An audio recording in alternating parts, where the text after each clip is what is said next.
को घायल करके उसके तरफ आकर्षित करता है, शास्त्र कहता है।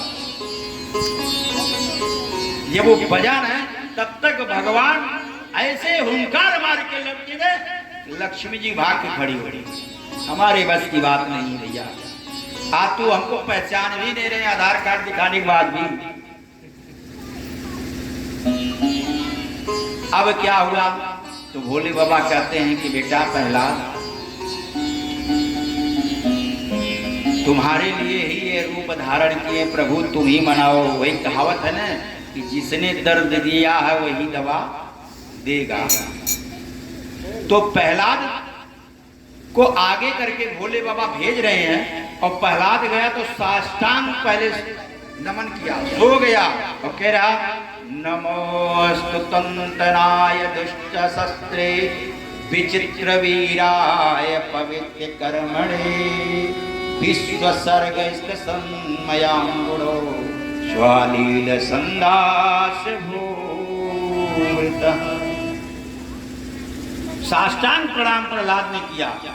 जब साष्टांग प्रणाम प्रहलाद ने किया तो भगवान उसको मुस्कुरा करके उठा लिया कि मेरा भक्त मेरे चरणों में लेट गया है।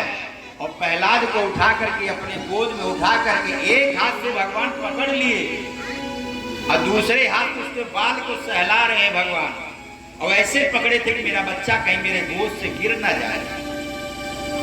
वो अपनी जिह्वा निकाल कर प्रहलाद को चाट रहे थे भगवान, कैसे जिसे गौ माता अपनी बच्चों को चाटती है। स्वपाद मूले पतितम विलोक देव कृपा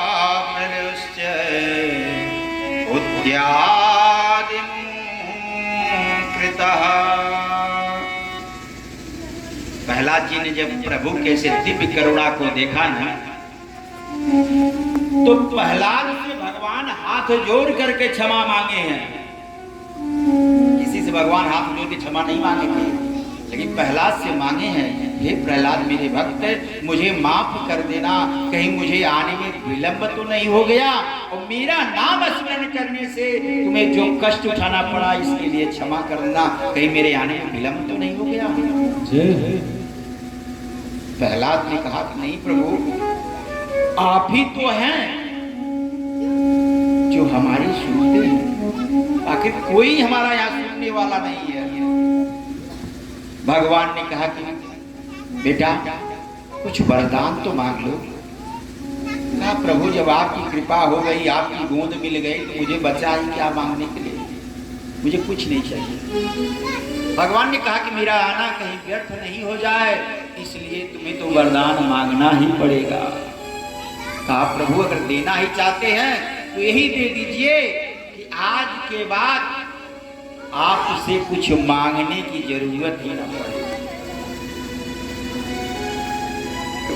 और प्रभु मेरी एक बात आप सुन लीजिए, जैसा भी था भले ही आपके शत्रु था पर मेरा पिता था, इसके गलतियों पे कभी निगाह मत देना, इसको मुक्ति दे देना, क्योंकि पुत्र ही पिता को मुक्ति देता है। हजारों लड़कियां पैदा हो जाए कभी मुक्ति नहीं होगी पिता का।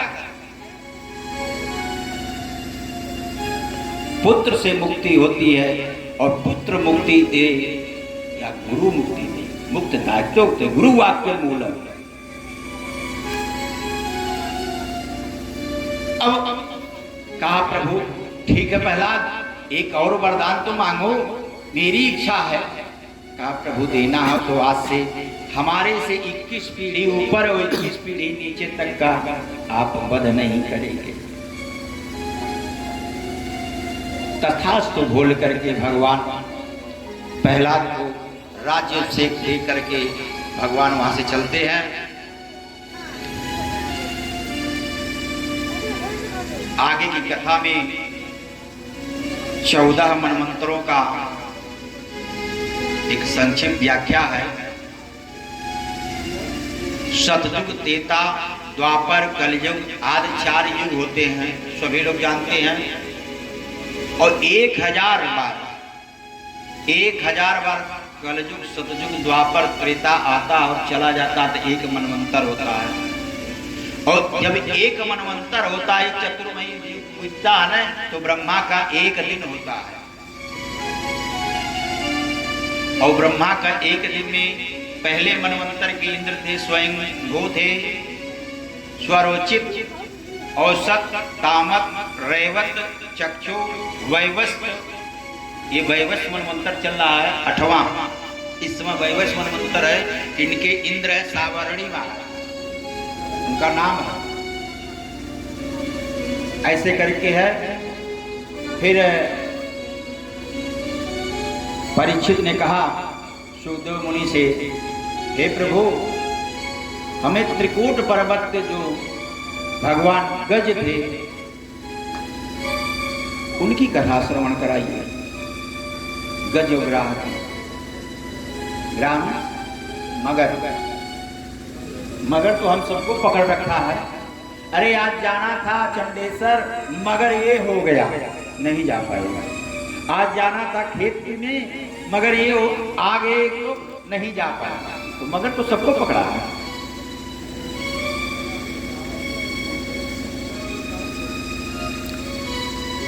एक त्रिकूट नामक पर्वत पे एक गजराज अपनी अनेक हाथिनी के साथ रहते थे, हाथियों के साथ। बहुत लंबा झुंड परिवार इसका था। और जब ये मदमस्त होकर के गजराज चलता था तो अगल बगल के जितने वृक्ष से सबको उखाड़ फेंकता था कि मेरा इतना लंबा परिवार कोई क्या करेगा।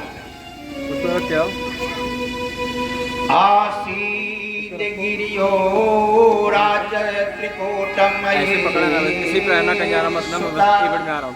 जीरो देनावृतम बस आ रहा हूँ। श्रीमान्यो जमेतता।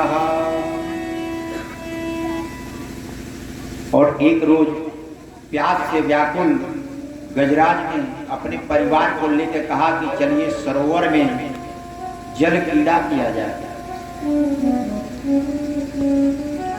बड़े ध्यान से इस कथा को श्रवण करिएगा, पाप को भस्म कर देती है। गजराज मोक्ष की कथा है।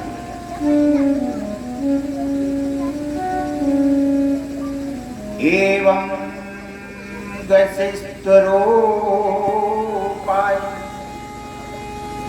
विश्रो विश्वत विक्षसो श्वाते पशु प्रतीयोना शीतम त्रे मुद्ददायतः।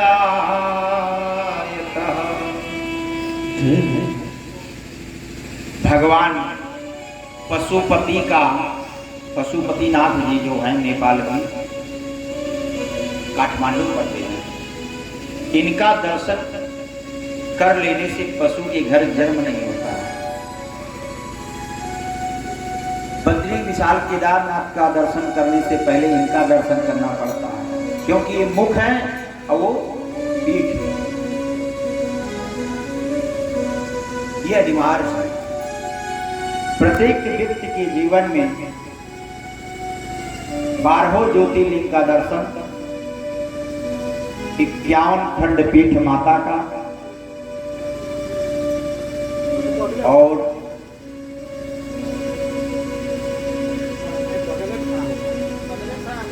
सतचंडी पाठ, श्रीमद् भागवत का श्रवण, ये अनिवार्य है। जिसके जीवन में नहीं हो पाता है ना, उसका जीवन पशु ही होता है। वो पशु के घर ही प्राप्त करेगा, ये निश्चित है। पर ऐसी माया प्रभु की प्रेरित है ना, इसके पास जाने ही नहीं देती है। नाना प्रकार के संकट अवरोध खड़ा कर देंगे और खड़ा करने पे भगवत प्राप्ति तब होगी जब समय के पहले ही चैतन्य हो जाएंगे। और चैतन्य कैसे हो जाएंगे कि जब युवा अवस्था में गुरु के सत्य जाएंगे। देखिए, ब्राह्मण का बच्चा 8 वर्ष से लेकर के 11 वर्ष का हो तो उसका यज्ञो पवित्र कर देना चाहिए। वो दुजाति तब होता है, उसका दूसरा जन्म होता है। जन्म से तो ब्राह्मण है ही, क्योंकि पूर्व जन्म से अच्छा था कि ब्राह्मण की कोख में जन्म लिया। और यज्ञोपवीत संस्कार न किया जाए तो शूद्र के समान होता है। और आजकल तो ऐसे विडंबना है कि भगवान ही जाने, पहनना छोड़ दिए लोग। जब यज्ञोपवीत क्यों किया जाता है कि जब वो 8 से 11 वर्ष का होता है तो यज्ञोपवीत संस्कार में उसको जो वहां के जो गुरु मिलते हैं कान में वो गायत्री मंत्र का उसको उच्चारण करते हैं, वो यज्ञोपवीत गुरु माने जाते हैं।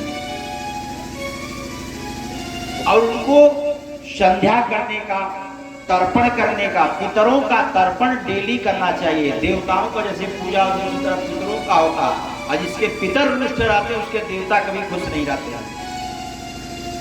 ये डेली का विधान है। अरे जिंदा माता पिता का सेवा नहीं करेंगे तो मरने पे पिंडा देने के बाद वो खुश रहेंगे? कभी नहीं रहेंगे।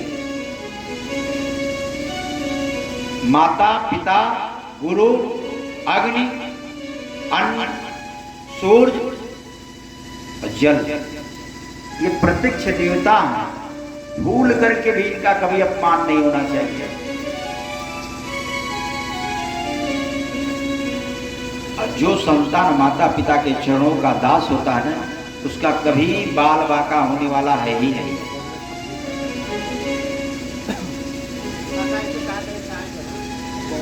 अब वो कान में जब वो दीक्षा गायत्री की दी गई तो सुबह उठकर वो समझा करेगा, गायत्री मंत्र को जपेगा तो पाप भस्म होगा।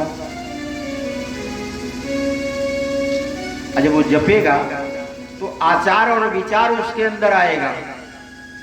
देखिए कितना है, आचार और विचार, शिष्टाचार, ये तीनों आएगा।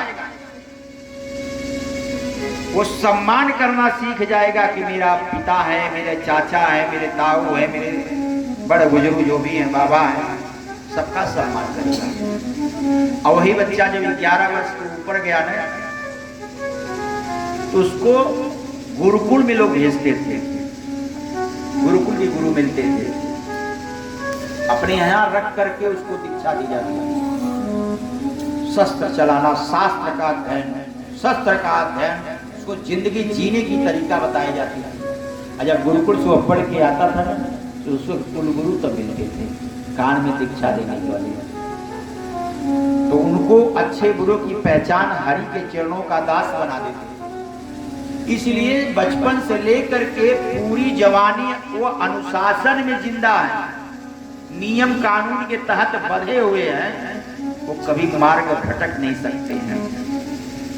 अंग्रेजों ने जब भारत पे अपना शासन जारी किया ना तो पहले नालंदा विश्वविद्यालय को ही जलाया, क्योंकि विश्वविद्यालय में गुरुकुल चलता था, गुरुकुल परंपरा को ही खत्म कर दिया। वहाँ शास्त्र और शस्त्र दोनों के वो बुद्ध तेजवान बनते थे, स्वस्थ रहते थे, ब्रह्मचर्य का पालन करते थे, और शास्त्र का भी ज्ञान उनको दिया जाता था, धर्म का भी ज्ञान दिया जाता था। तो पहले गुरुकुल को बंद कराया, जीवन से खत्म हो गया, रास्ता भटक गए। जब आपकी बालपन और युवापन ये दोनों भटक गया तो जब जवानी भटक गई तो बुढ़ापे में क्या करेंगे? अरे हरि की कथा बताने वाले, मुझको राह दिखाने वाले, तुमको लाखों प्रणाम, तुमको लाखों प्रणाम। हरि की कथा बताने वाले, राह दिखाने वाले, तुमको लाखों प्रणाम, तुमको लाखों प्रणाम।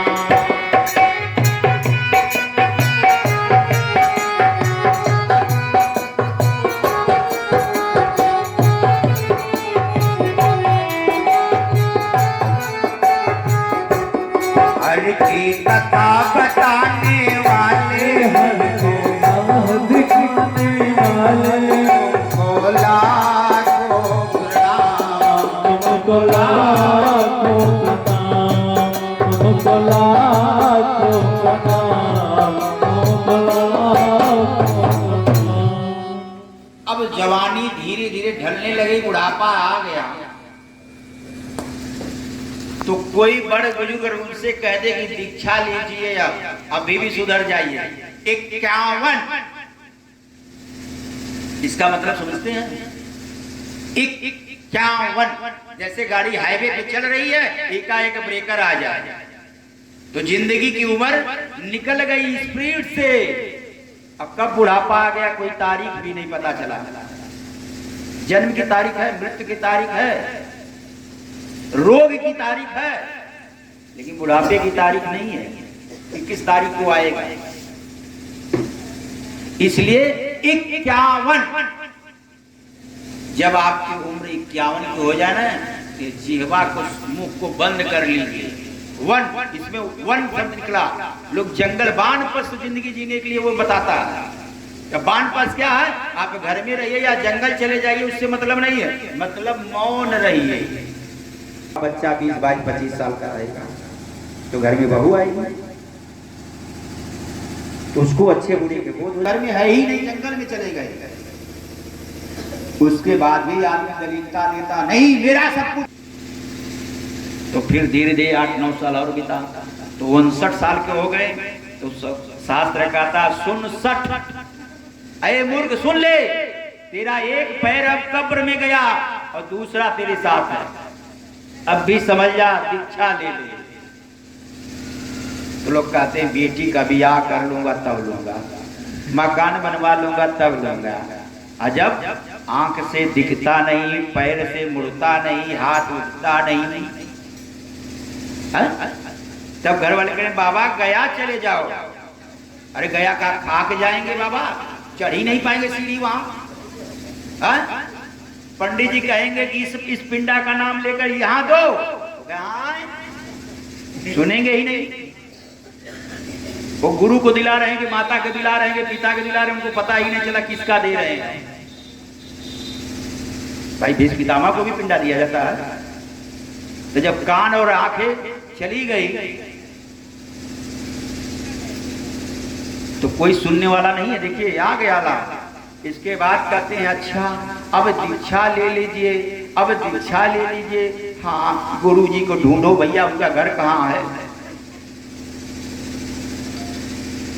इस पे आपको नारद मुनि की छोटी सी कथा बता के तब कथा आगे ले चलेंगे। आज भगवान का जन्म, आप लोग धैर्य से कथा सुनिएगा, कथा बहुत मर्मक है। नारद पुराण की कथा मैं बता रहा हूं आपको, जो गुरु उपदेश में दिया जाता है।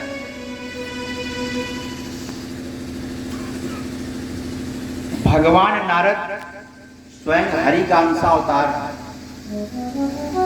और उनका ये नियम है, जैसे हम आप नियम बनाते हैं कि बगैर ठाकुर जी का सेवा किए, सूर्य को अर्घ्य बगैर दिए हम जल नहीं पिएंगे।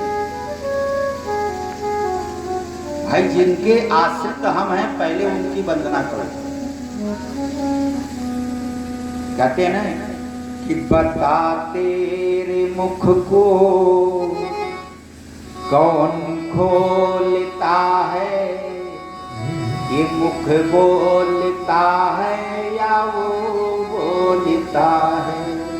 भजन नहीं गाएंगे क्योंकि समझ भी जाएगा, सिर्फ समझाएंगे।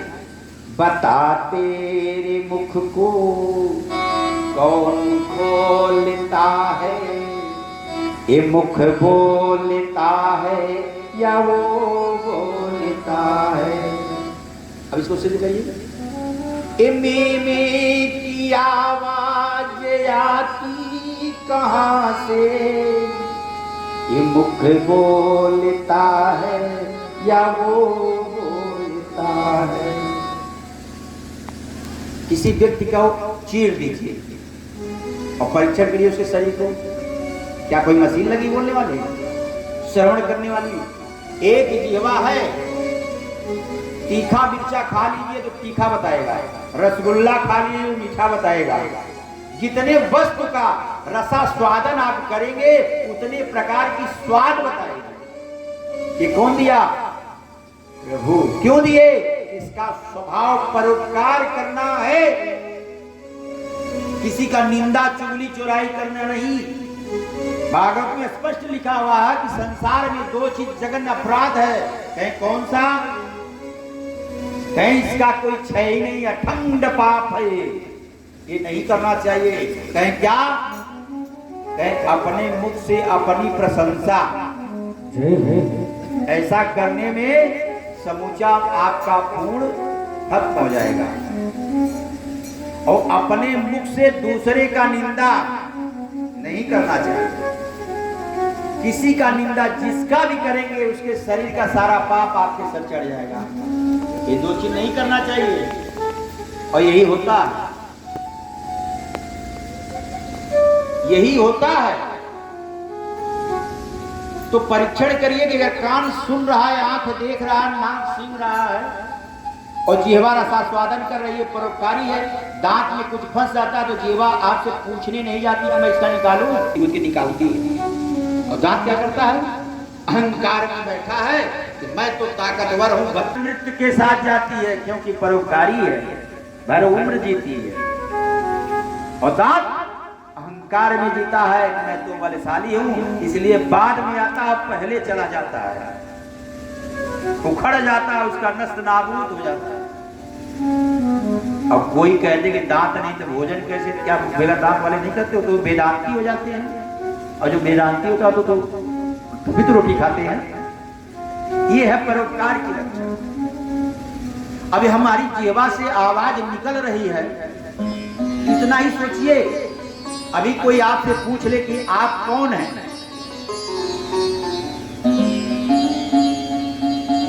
क्या जवाब देंगे आप कौन हैं? बताइए, खड़ा हो जाइए। आप कौन हैं? आप कौन है? परिचय दीजिए अपना। ये तो इस शरीर का नाम है जो माता पिता रखे हैं, यहाँ के लोग रखे हैं। आप हैं कौन, पहले बताइए। नहीं, ये आपका वर्ण है। आप एक जीव हैं, ईश्वर जीव शंभु अविनाशी। सभी शरीर जितने अपने कर्मों में 84 लाख योनियों में अपने भटक रहे हैं, सब शरीर के अंदर भगवान शिव का अंश है। आप एक जीव है, जीव आत्मा है, और वह क्या है, एक परमात्मा है। उसी के बनाए आप जीव आत्मा हैं और उसी के बनाए सृष्टि में आप खेल रहे हैं। जितनी दूर तक वो ढील देगा पतंग की डोर को, उतनी ही ऊपर वो उड़ेगी। उसके बाद जब चाहेगा खींच लेगा, और खींच लेगा तो आपको आना ही पड़ेगा। सिर्फ ये सोच लिए कि आप एक जीवात्मा और कुछ है नहीं। ना आपके शरीर से जो सृष्टि हुई है ब्रह्मा की रची माया है, ना आपका बेटा है, ना आपकी बेटी है, ना आपकी पत्नी है, ना माँ है, ना पिता है। आप एक प्रत्य है।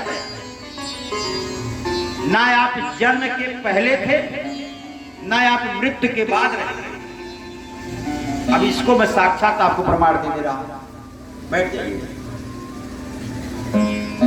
लोग कहते हैं हमारा पति है, और उसी पत्नी को खुश करने के लिए पति दिन रात मेहनत करता है। जिस लाइन में बेचारा है उसी लाइन में मेहनत करता है कि हमारा परिवार खुश रहे, सुखी रहे। दिन रात एक कर देता है। और मेहनत में कितना रंग है ना, ये हमारे मुख्य यजमान राम जन्म दुबे जी से सीख लीजिए। आप लोगों के गांव में जब से होश संभाले हैं मेहनत से, अरे खुद को कर इतना बुलंद हर तकदीर से पूछे, खुदा बंदे से पूछे तेरी रजा क्या है। इतना ये मेहनत ताबड़तोड़ किए है ना, इनकी हर शौक परमात्मा पूर्ण किए और भगवान करे करते जाए। अतिशय इनका हृदय कोमल है।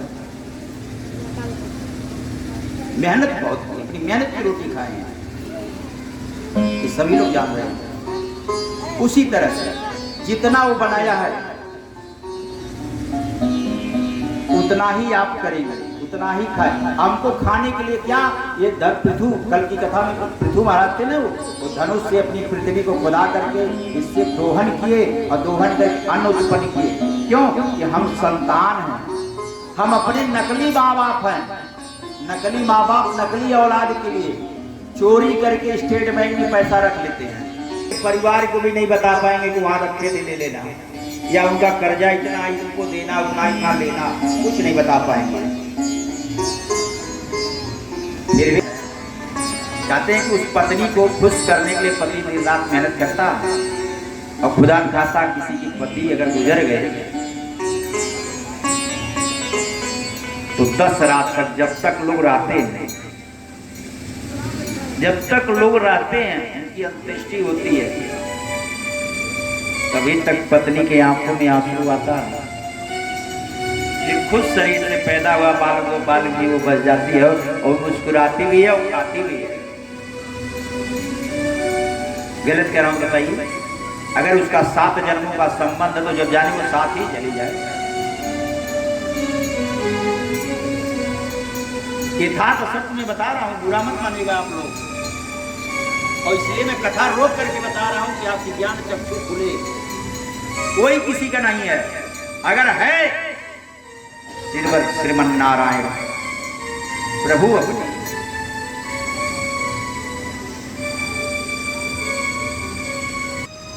हिरण्यकशिपु का वध करते हैं। इधर गज और रात की कथा, जब अपने पत्नियों के साथ उस जल सरोवर में प्रविष्ट हुआ, इतना आतंक फैलाया कि उसमें जितने जलचर जंतु थे सब परेशान हो गए। और उस जल में एक मगरमच्छ रहता था। ये कथा सभी लोग जानते हैं, लेकिन भागवत की कथा इसको श्रवण जरूर कराएंगे। वह मगरमच्छ क्या किया, गजराज का पैर ही पकड़ लिया। गजराज का पैर पकड़ लिया और गजराज को अथाह जल में खींचना शुरू किया। बताइए, हाथी और मगरमच्छ अगर दूसरा पैर भी रख दे तो मगरमच्छ सीताराम हो जाएंगे, पर मगरमच्छ ने हाथी का पैर पकड़ लिया गजराज का, और गजराज को अथाह जल में खींच कर ले जा रहा है। और कभी गजराज उस मगरमच्छ को खींच के बाहर निकाल रहा है। ऐसे करते करते कई वर्ष बीत गए। फिर गजराज थकने लगा तो इसके सारे परिवार पत्नी सब इसके तरफ से पकड़ के खींच रहे हैं, वो अकेला। जब कई वर्ष बीत गया है, ये पत्नी सोची कि अब ये बचने वाला नहीं है, तो छोड़कर जाने लगी। बच्चे सब जाने लगे, परिवार सब कुटुंब चला गया। ये क्यों है? ये कथा कि जिस समय वो जीव अंत्येष्टि पे जलाया जाता, चिता पे जलाया जाता है ना, शरीर उसका, जिस शरीर को वो मालिश करके स्वच्छ बनाता, अपने को आईने में देखता तो सुंदर घोषित करता, मैं बड़ा सुंदर हूं। 2.5 किलो का बच्चा माँ के पेट से निकलता है ना, 1.25 कुंटल 1.5 कुंटल 2.5 कुंटल लकड़ी जला कर चिता पे देख लीजिए, तौल दीजिएगा 2.5 किलो ही राख होती है। छित जल पावन गगन समीरा, पंचरतनी अधम समीरा।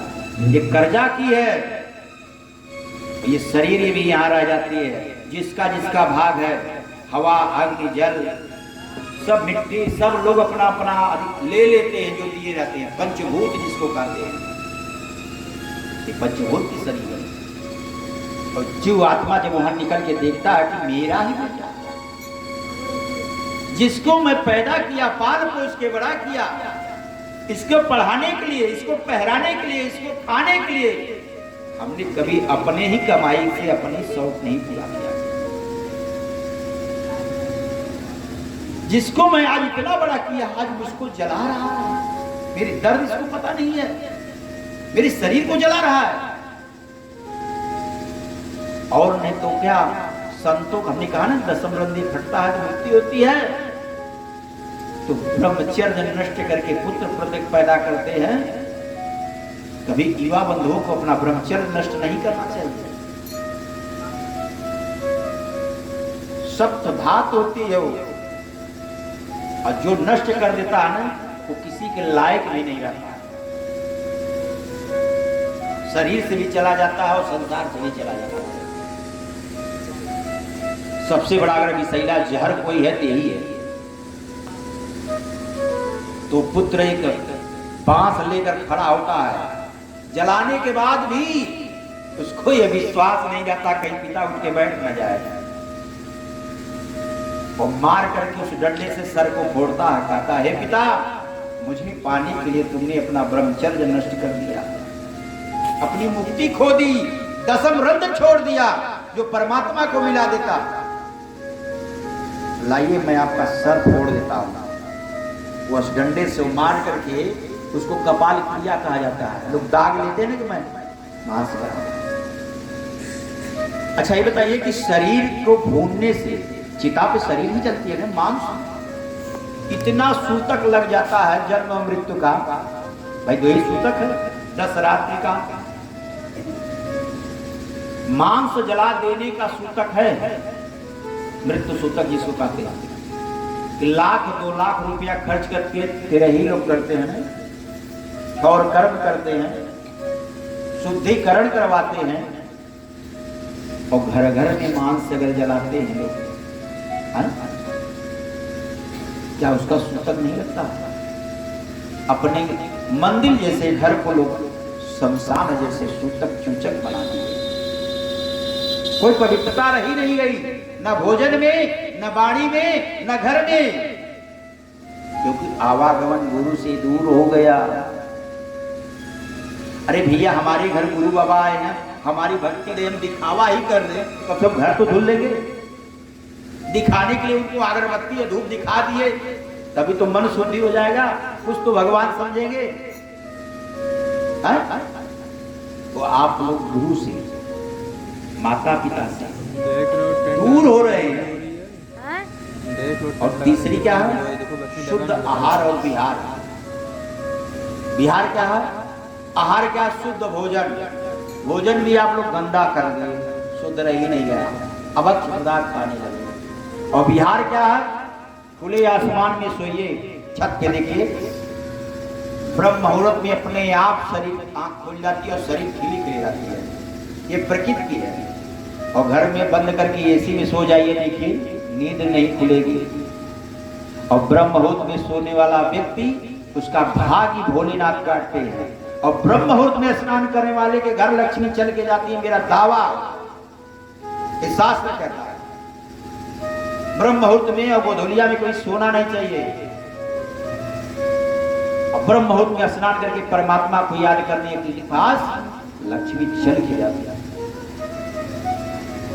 क्योंकि भगवान के रुद्र और भगवान शंकर, भगवान के शंकर के गण और भगवान शंकर स्वयं घर घर जाकर के देखते हैं दोनों टाइम, और उस समय जो सोया मिलता है उसका भाग ही काट देते हैं, और जो हरि का चरणों का दास बन के बैठा रहता है उसको और दे देते हैं कि मेरे आराध्य को जप रहा है। हम सभी लोग मार्ग भटक गए हैं, क्योंकि जो मार्गदर्शक हैं उन्हीं को भूल गए।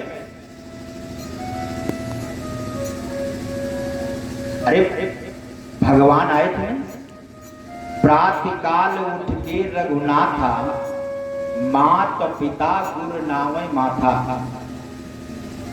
तीनों त्रिलोक के मालिक भगवान राम जब अवतार हुए थे दशरथ जी के घर, वो तीनों त्रिलोक के मालिक भगवान विष्णु जी थे, लेकिन मानव का रूप धारण किया हमको सीख देने के लिए। प्रातः काल उठ के रघुनाथा, ब्रह्म मुहूर्त उठ गए, और माता पिता गुरु नावै माता, तीनों के चरणों में प्रणाम करते थे, तब दूसरा कोई काम। हम अपने बच्चों को कितना संस्कार देते हैं, जरा तीनों के चरणों में प्रणाम करवाते हैं? कभी नहीं। अब तो ये हाय बाय चलने लगा, पता नहीं क्या हाय। और हाय बड़ा खराब चीज भाई, किसी को देखा हाय हाय करते रहो जल जाएगा। मरी हुए लोहार की भट्टी खींचो तो हाय ही करती, अब तो वही चलता हाय।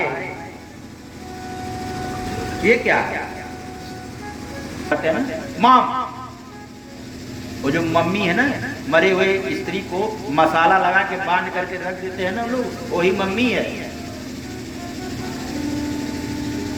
तो हम लोग अंग्रेजों की नकल कर रहे हैं, अपने धर्म को भूल रहे हैं, भारत भूमि के संस्कारों को भूल रहे हैं। कम से कम आप लोग सनातन को बचाइए। कथा यह सिखाती है तो आप लोग कथा से ही दूर रहेंगे।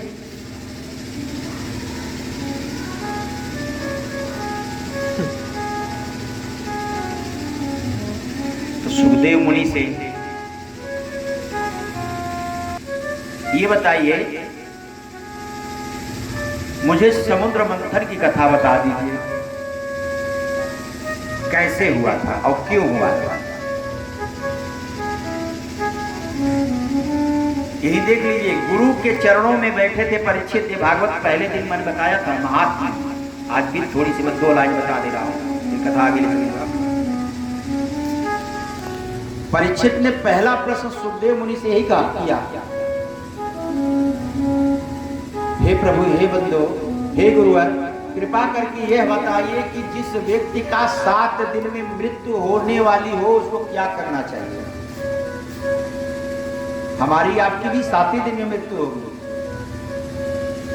कोई 8वां दिन इसमें नहीं लगेगा। पर परीक्षित को इसकी भनक लग गई कि 7वें दिन मरना है, तो उसका उपाय पूछने लगे, मरने वाले व्यक्ति को क्या करना चाहिए। और सुखदेव जी ने यही श्रीमद् भागवत उनको श्रवण करा कि मुक्ति प्रदान करे, भागवत मुक्ति देती है। और जब उनको श्रवण कराने के लिए बैठे ना, तो स्वर्ग के देवता ने अमृत लेके आए थे और परीक्षित जी के और सुखदेव जी के सामने रखे। और सुखदेव मुनि ने देखा तो कहा, देवताओं को तो मैंने बुलाया नहीं, अब मेरा परीक्षित जो यजमान है वो भी तो निमंत्रण नहीं दिया, तो ये आए कैसे। और आए तो स्वर्ग की दुर्लभ वस्तु जो अमृत है, जिसके लिए देवासुर संग्राम हो गया था चीना जप्ती में, ये साधारण चीज तो है नहीं, और इतनी आसानी से लाके दे रहे हैं। बात क्या है।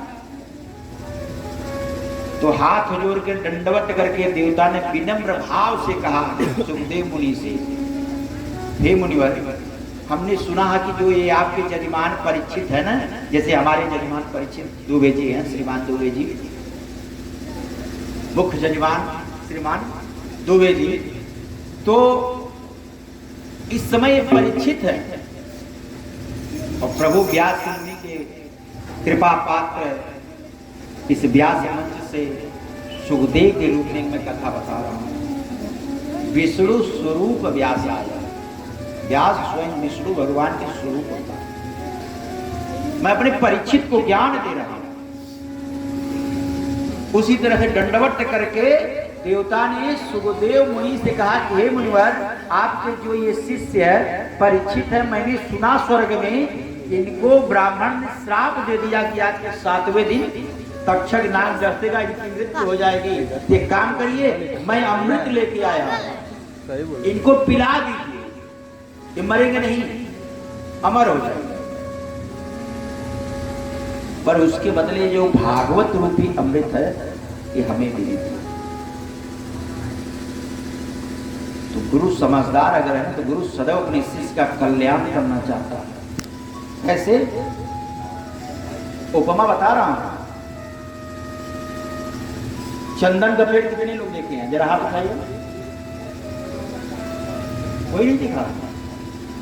धन्य प्रभु, सफेदा की तरह होता है, लाल सुर्ख। हमारे एक जजमान हैं यहाँ पर रेणुकूट में, उधर होता है खैर का पेड़ होता है, चंदन का पेड़ होता है।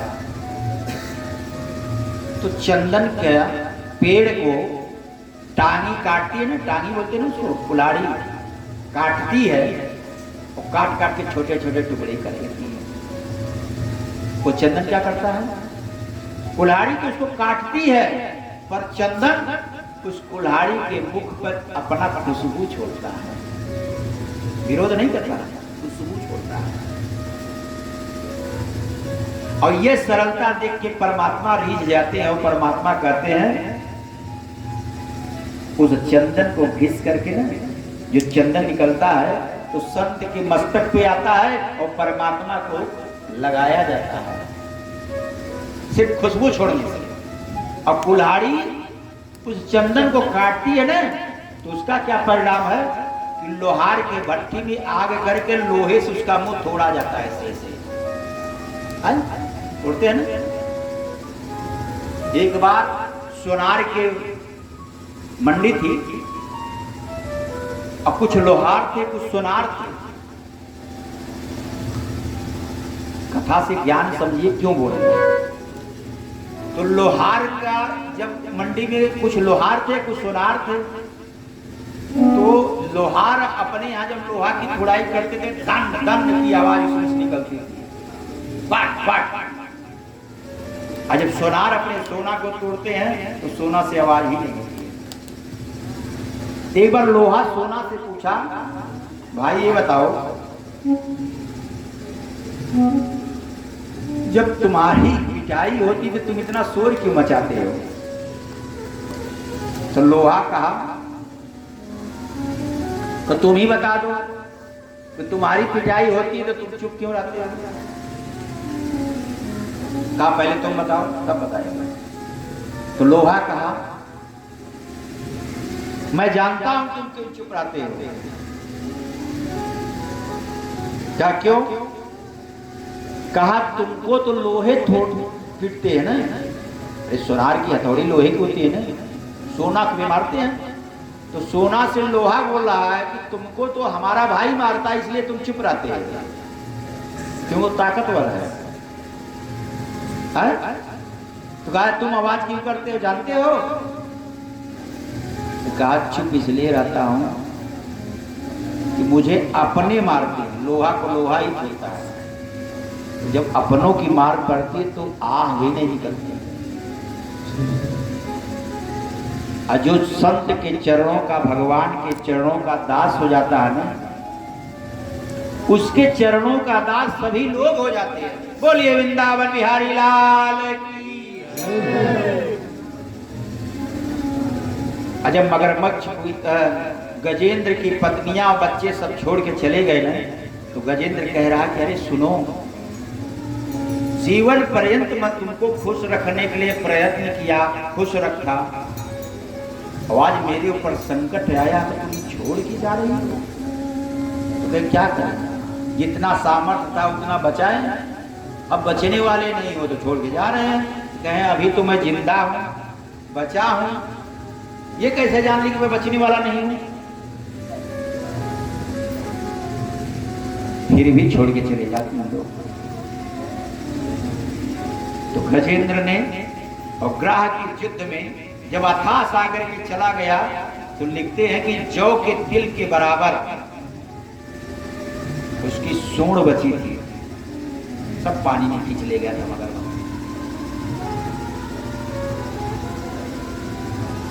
जब खींच करके ले गया,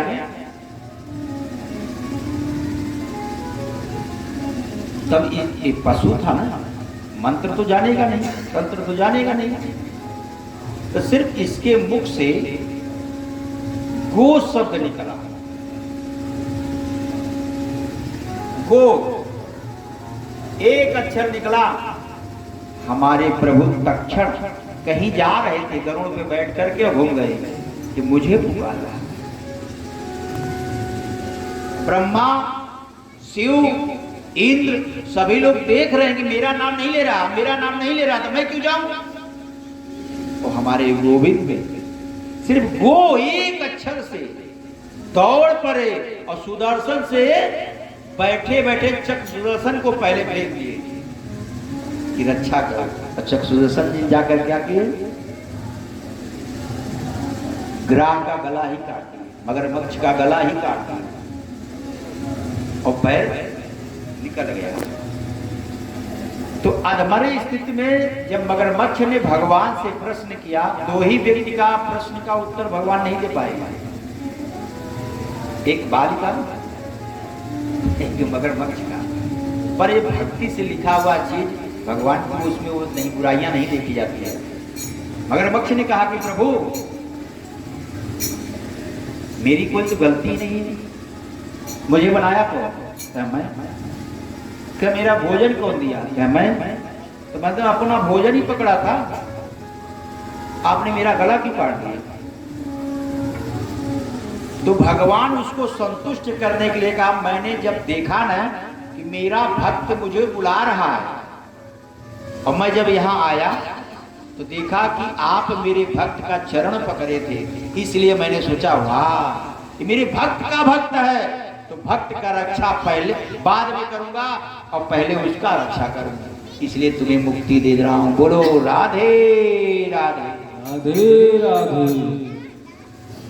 तब परीक्षित जी ने कहा कि अब मुझे कथा बताइए समुद्र मंथन की। समुद्र मंथन का शिवम सीतापत सक्रया। एक बार दुर्वासा ऋषि जा रहे थे, रास्ते में उनको ऐरावत पे सवार होकर भगवान इंद्र मिले, और इंद्र को जब दुर्वासा ऋषि ने देखा ये स्वर्ग के राजा आ रहे हैं, तो भगवान से मिली जो उनको माला थी ना, भगवान से मिली जो उनको माला थी, दुर्वासा को भगवान ने पहनाया था, तो दुर्वासा समझे कि ये तो स्वर्ग के राजा हैं, लाइए आए इनको ही स्वागत कर दिया जाए। उस माले को इंद्र को पहनाया। डर बस इंद्र तो पहन लिए कि नहीं पहनेंगे तो दुर्वासा क्रोधी हैं, श्राप देंगे।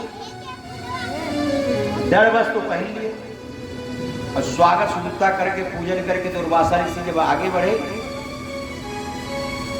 और तब तक ये माला निकाल करके हाथी के ऐरावत के मस्तक पे रखती है। वो हाथी की आदत है मस्त मदमस्त होके चलती है।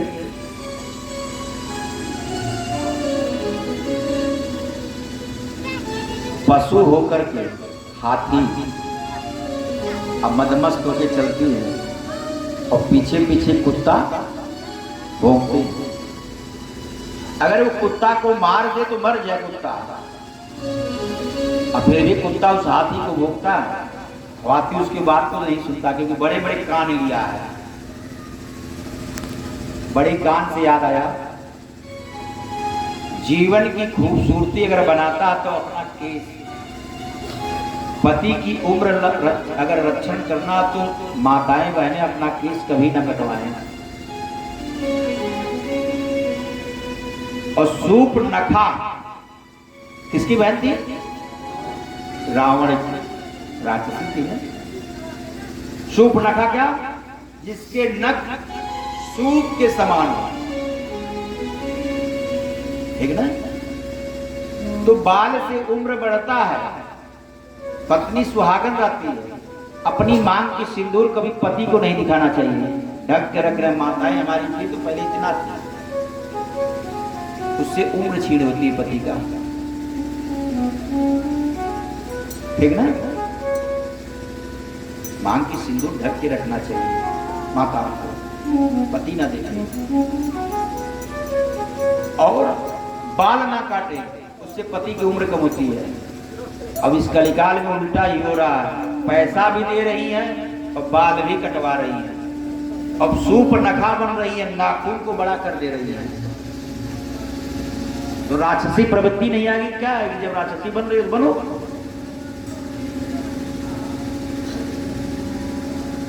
इसके बाद तो हाथी जब मदमस्त होकर चलती, कुत्ते के आवाज को सुनती नहीं कान से, इसलिए हाथी गणेश के स्वरूप मान के पूजी जाती है। तो कान भगवान ने दिया सिर्फ भगवान का कथा सुनने के लिए, किसी का निंदा सुनने के लिए नहीं। अब आप मौन हो जाएंगे ना तो लोग आपको प्रणाम करेंगे, सत्य जी बोले, कोई विरोध भी नहीं करेगा। अकड़न तो मुर्दे में होती है, हम अकड़ के रहेंगे बड़े हैं, अकड़ता कौन है? मुर्दा। और आम का वृक्ष झुक जाता है इसलिए मीठा मधुर फल देता है। झुकना सीखिए, अकड़ना नहीं। तो हाथी मदमस्त होकर चल रही थी और माला गिर गया, हाथी कुचल दी। दुर्वासा ऋषि को कुछ याद आया, वापस आ गए। अपनी माला को देखकर पहचान गए तो प्रभु का माला जो हमने इंद्र को पहनाया था। और उसकी दुर्दशा देख करके न दुर्वासा ऋषि इंद्र को श्राप दे दिए, जाओ